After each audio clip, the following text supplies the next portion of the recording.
Okay,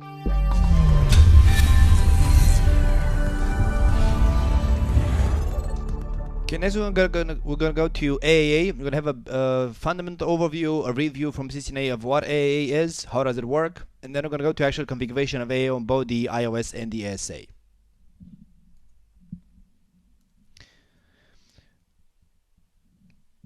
Okay, before we continue, there's a question in here from Piyush. Do you know about Scrutinizer? Is it the same as NetFlow? So I've never worked specifically with Scrutinizer, but I had, let's say, ex-colleagues which have worked with it. Like Scrutinizer, it's one other kind of NetFlow collector. So based on the NetFlow collector that you're going to be using, each collector has different capabilities. Like some collectors can just gather the data and offer you statistics about traffic flows in the network. Other collectors, also Scrutinizer is, or as CISCO's LANCOPE is, they have their advanced NetFlow collectors, which actually can not use the statistics in order to show you like potential attacks or potential infected endpoints in your network. So it's still a NetFlow collector, but with advanced capabilities as far as I'm aware about Scrutinizer.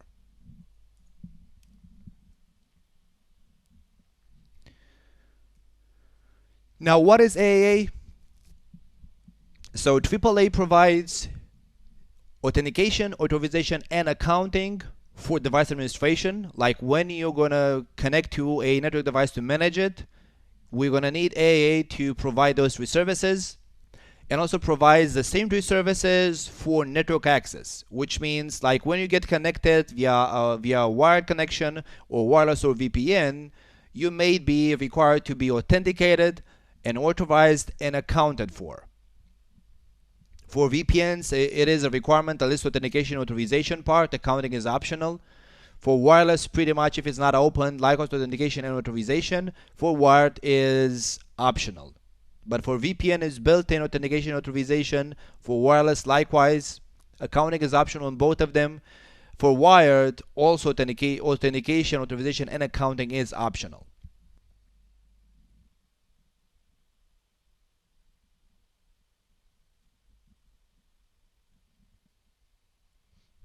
So what is authentication? Authentication, as the name states, provide identification of who you are. You got to authenticate yourself in the network. And authentication options, of course, it depends on implementation or the use case. You can use username and password authentication based, digital certificates, or a combination of both of them, or multiple usernames and passwords. It all depends on the use case, for which reason do you authenticate. Is it a network connection? What kind of network connection? Is it via wire, via wireless, via VPN, or is it a authentication for device administration? Depending on the use case, you're going to have certain options available and other options not available. Authorization means that it defines what are you allowed to do once you got authenticated. How do we define authorization for device administration? It means that once you got authenticated to the network device, via authorization, you're going to get a privilege level, which gives you access to shell and to specific commands. And also, we can do command authorization, which means that even though you technically have access to some commands, are you allowed to use those commands or not? For network access, like for VPN, wireless or Wi-Fi, wireless or wired access, then once you got authenticated, you're gonna get assigned to a VLAN, like over Wi-Fi. You're gonna maybe get assigned an ACL, which controls what kind of traffic can you send in the network, or for VPN, a split tunneling policy, which means what traffic can you send in the VPN tunnel. And other optional authorizations like security group tags or MACsec, which is gonna enforce encryption from the endpoint hub by hub. What is accounting? It provides evidence of what you have done, like auditing, which means for device administration is going to be in the format of what commands have been used on that network device and by who. And for network access, it means that once you got connected to a VPN or to a Wi-Fi or even via wired, then accounting is going to mean when have you connected to that Wi-Fi, to the Wi-Fi or to the VPN or to the wired, or when have you been disconnected. So we want to know when a user got connected to a VPN and got disconnected. Or maybe, for example, in the Wi-Fi world, like in the GSM world, for example, it provides statistics for billing. Like, for example, that's how when you pay for a 4G, when you have a 4G, let's say, service on your mobile, and you have like 2 gigs per month, they know based on how much traffic have you done. They know when you reach that limit is done via radius or via diameter. It depends of the protocol. But statistics of how much traffic have you sent in network, it could be used for billing or also just for accounting, for, let's say, auditing purposes. And session identification, of course, in order for the provider to send you the bill, it means that they also have to get a statistics about who you are, what is your IP, what is your MAC, pretty much what is your identification in there. Who has done that traffic in the network, and when did it got connected, and when did it got disconnected.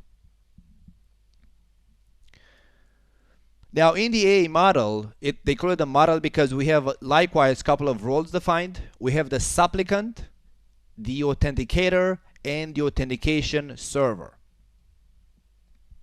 Now the supplicant is going to be the device or user requesting access.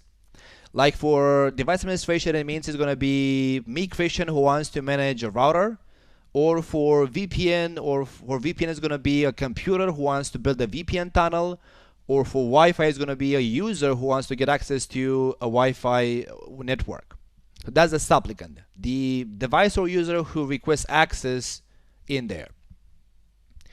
The authenticator is going to be, as the name states, and clearly the supplicant is called the supplicant because supplicant is going to provide authentication information. It's going to supply authentication information.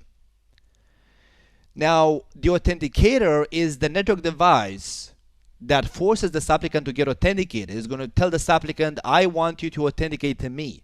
That's why it's called the authenticator.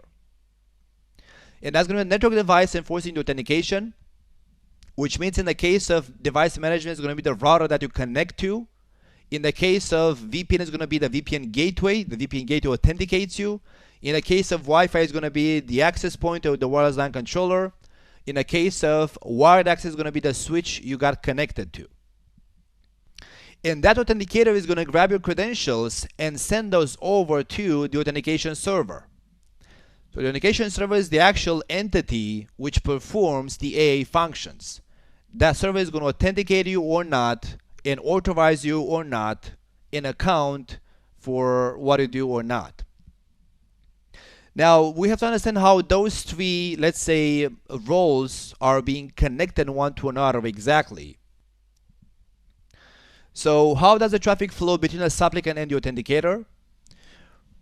For device administration, it's going to be the supplicant, like is going to be the console, the telnet session, the protocol being between the supplicant and the authenticator is going to be the console, telnet, SSH, HTTP or HTTPS. For network access, it's going to be EP over LAN. If you use 802.1x authentication on clients, it's going to be an HTTP, HTTPS session, or an SSL VPN session, or an IPv1, IPv2 session for IPsec VPNs. So what I'm trying to say in here is that for device administration, if this is going to be, so let's say that router 2 is going to telnet to router 3 to manage it, and 3 is going to validate the credentials with the ACS server. So 3 is going to be the supplicant, 2 is going to be the supplicant, is going to provide authentication credentials because 2 wants access to something to router 3 for management. 3 is going to be the authenticator because 3 says, okay, if router 2 wants to connect to me for management purposes, it has to be authenticated. So authenticator. And the ACS server is going to be the actual authentication server, because that server validates the credentials, authentication server. So in the case of network management access, between the supplicant and the authenticator, the protocol being used is going to be Telnet or SSH or HTTP or HTTPS or the console access. Those are the methods which I can use to actually connect to a device for management purposes. While if this PC wants to get network access and the switch in between forces authentication, we have a layer 2 switch, the PC is going to be likewise the supplicant, is going to supply the authentication information. The layer 2 switch is going to be the authenticator, because the layer 2 switch says, okay, to allow you in the network, I have to authenticate you, the authenticator. So what's going to happen, PCB is going to send its credentials to the authenticator, and the authenticator is going to validate those credentials with the authentication server. So likewise, ACS is going to be the authentication server. Authentication server. So in the case of network access between the supplicant and the authenticator in this region of the network, what protocol do those devices speak? So it can be HTTP or HTTPS if the user is going to be authenticated in a portal. It can be EP over LAN if there is authenticated via 802.1x. If that's a VPN session, it's going to be SSL or IKE. So it depends in there on what kind of network access connection that is, what is going to be the protocol spoken between the supplicant and the authenticator.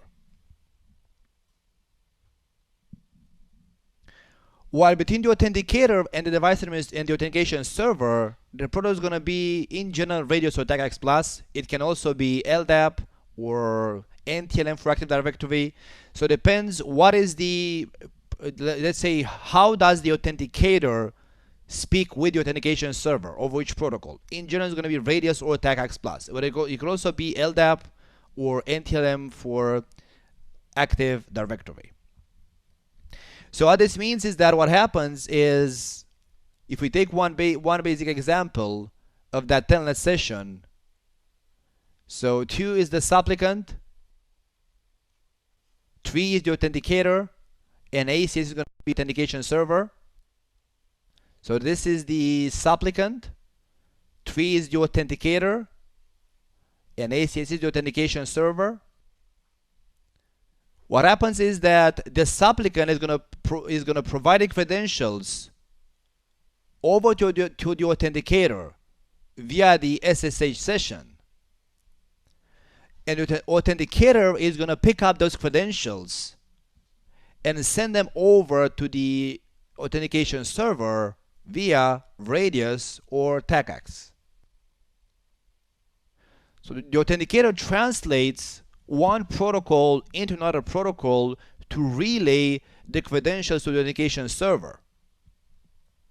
And then the authentication server is going to say authentication successful or not. It's going to say OK, which means 3 is going to say OK, you're in. It's going to give the prompt to router 2. And in the OK message, which the authenticator receives from the authentication server, so the server controls if that supplicant is allowed in or not.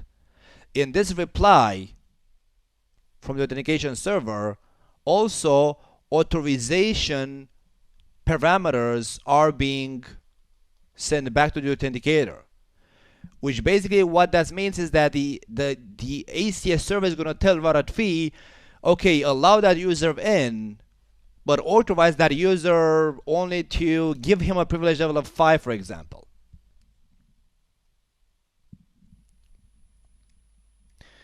Now radius, it's a standard protocol defined in RFC 2865. One of the, let's say, drawbacks, so everything which is, let's say, every feature has both a good side and a bad side. So like radius combines authentication and authorization in one process, which is, let's say, scalable. we're going to see that also provides a problem in the end. Now, Radius uses UDP port 1645 or 1812 for the authentication authorization process, and uses UDP port 1646 or 1813 for the accounting process. And Radius can only secure the user's passwords via MD5. Which what that means is that in here between, if we have a Radius communication between the authenticator and the authentication server via Radius, it means that Radius can only secure the user's password. So that packet is going to be a clear text packet, and if we capture it, we're going to see everything in clear text in there except the user's password. Now, of course, it's not in the scope of this class, it's in the scope of the ICE class, which has been done. Depending on what kind of, let's say, authentication method you use from the supplicant side, actually those credentials could be, in the end, that packet could be actually encrypted tunnel. But in general, it's not. So in general, the various communication between the authenticator and the authentication server is going to be a clear text session in there, which only secures the user's password, because so that if somebody captures that Radius packet, it's not going to see the user's password in clear text. You're going to see just the username. And Radius performs its scope, which means it allows for authentication to work and authorization parameters to be sent back from the server to the authenticator via Radius attributes. So this is nothing else like a TLV of a protocol. So Radius was designed to be based on attributes, so that is going to be scalable. So that's why if we want to add new features to Radius, it's going to be very easy. We define a new attribute with a new scope, and then we're going to use that attribute to add new capabilities to Radius. And we have two types of attributes: IATF standard defined, which is a lot of them, of course, or vendor specific attributes. Like if a vendor wants to enhance Radius to provide additional capabilities, and that's not supported per default standard Radius design, then each vendor can use its own vendor specific attributes to have additional capabilities in there. And of course, CISCO has a lot of those as well. Now, TagX Plus was developed by CISCO. It's mainly used for device administration. You're going to see why. It was developed from the original TagX protocol from RFC 1492. So TagX was not a CISCO proprietary protocol. TagX Plus pretty much is, let's say, CISCO proprietary because it has, let's say, a lot of CISCO extensions. But because it was an open protocol in the RFC, also other vendors support TagX in there. And TagX uses a separate process for authentication, authorization, and accounting. So it doesn't do multiple things at the same time over a single session.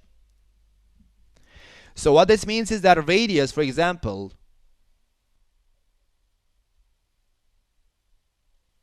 if we use Radius,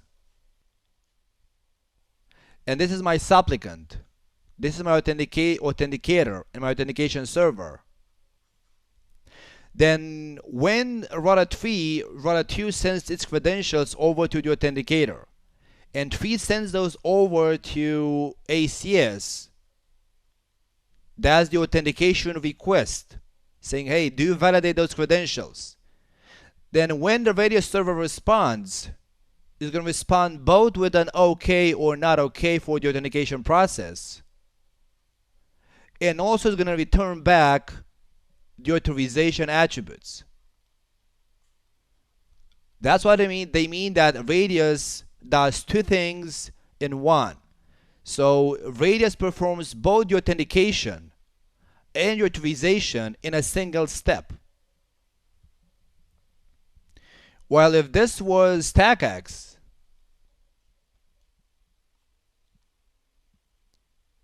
then if I telnet to router 3 and send my OSSH to router 3 and send my credentials, 3 sends the authentication request to TagX saying, do validate those credentials, authentication request. And the TagX server is going to say okay or not okay, and that's it. But then when I want to do command authorization, then Varadfi is going to send a message to ACS server saying, is that user allowed to type in the command show clock? And the TACACS server is going to say yes or no. So the authorization part is splitted from the authentication part in TACACS. In TACACS, when Cisco uses TCP port 49, per the RFC, it can use TCP or UDP. And TACACS secures the entire body or payload of the TACACS packet. So the entire payload is secured, which means only the IP header is visible in clear text. So TACACS doesn't only secure the user's password, but everything which is at the application layer, at the TACACS layer. Only the layer 3 header and the layer 4 header are visible in clear text in transit.